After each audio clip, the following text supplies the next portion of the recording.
Yeah, we had been discussing that with our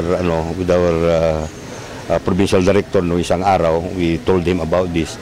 Kaya naman nagpursige na sila, may mga nire-read na sila ng mga known yung last time yata sa San Manuel, and then dito sa may Orbistundo, Bayambang, yun ang mga famous natin dyan. So I think they know what to do regarding this. Well, we pray. We pray na ganun nga talaga ang magiging resulta ng lahat ng bagay, and tayo naman ay pinapakita lang po natin kung ano yung mga magagawa po natin at nais po namin maipagpatuloy ito para sa kapakanan po ng ating mga kalalawigan.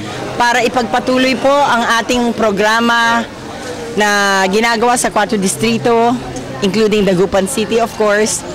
Tatapusin po natin lahat ng pagpapataas ng kalye dito para matigil na po ang baha.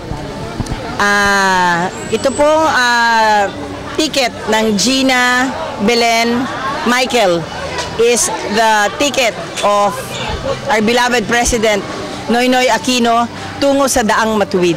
I am running under the Nationalist People's Coalition, NPC. I am running under the Nationalist People's Coalition, NPC. I am running under the Nationalist People's Coalition, NPC.